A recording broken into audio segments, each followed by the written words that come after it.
In this tutorial, we're going to model stars, and once we're done, we're going to make this interesting background you see in front of you. Anyways, please don't forget to like and subscribe. Step number 1, select your default cube, press X, delete, Shift A, mesh, and we're going to use a circle. Press numpad 7 for top orthographic view. Click over here by add circle and just change this to 10. So it's got 10 verts. Then press tab, go into edit mode, and select, hold in Shift, and select every, hold in Shift and select every second vert. Once you've done that, press S to scale this in. Something like that should be fine. And you can select everything, press F to fill, and then we can just press 3 to choose face select, click on the top face and press E to extrude 0.2. And now we have our 3D star. And perhaps we want to give this rounder edges. Well, that's not too bad. We could just select everything. Well, we can press wireframe mode and select everything, right click, subdivide. Let's give this some subdivisions. Once you've done that, press tab, go into object mode, solid view mode, and add a subdivision surface modifier. And then all we need to do is right click, shade smooth, object data properties, auto smooth at 66. And just looking at this, we probably want to increase our subdivisions to about 4. And there you have it. We have a beautiful star.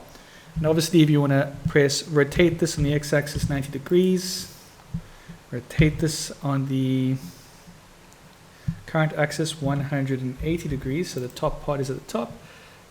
Press Ctrl A, click apply all, go to materials, click new, change this to an emission material, choose a color. Yellow would probably be appropriate, a dark yellow. Give it a strength of 30. Let's go to our render viewport. Go to our render settings. One moment. Turn on bloom, ambient occlusion, screen space reflection. Looking at this, you might decide it's too yellow. You can just change the color to something that you find more appropriate. Something like that looks good.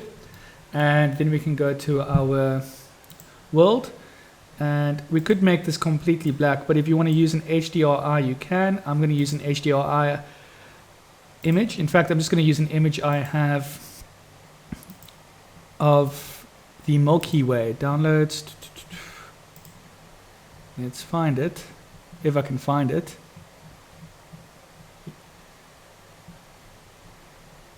Okay, I can't find it, so just to save time, I'm going to use the moon.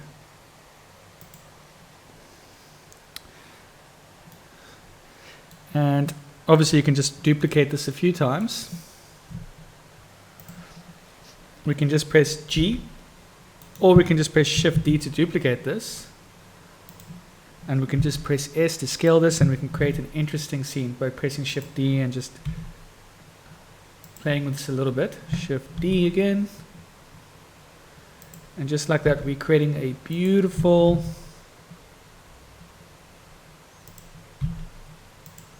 potentially a beautiful, well, I hope, beautiful wallpaper with beautiful glowing stars. Shift D.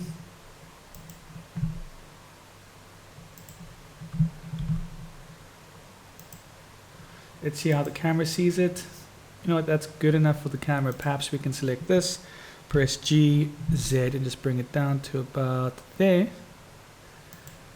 And go to our render settings and turn on volumetrics to the max if we're using one single image. Performance. There's no need for any shadows because there won't be, but that's pretty much it. We could mess with the color a bit. Let's do that. Use the curve, and let's see what happens when we mess with the contrast.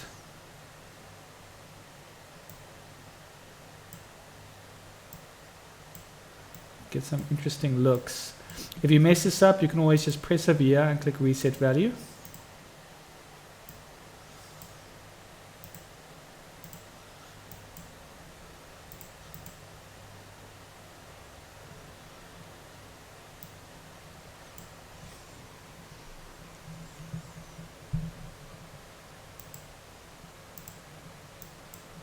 Hold on, there we go. Select this point here and X. Let's mess with the colors. We make it more red if we do that, but I've got a feeling it's going to look better with a little bit less red. Would more green help?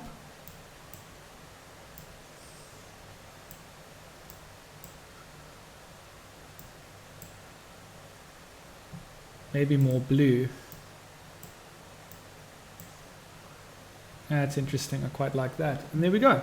All we need to do now is render this out. I hope you enjoyed this tutorial. Please don't forget to like and subscribe. Now you know how to make stars and an interesting desktop background. Please don't forget to like and subscribe.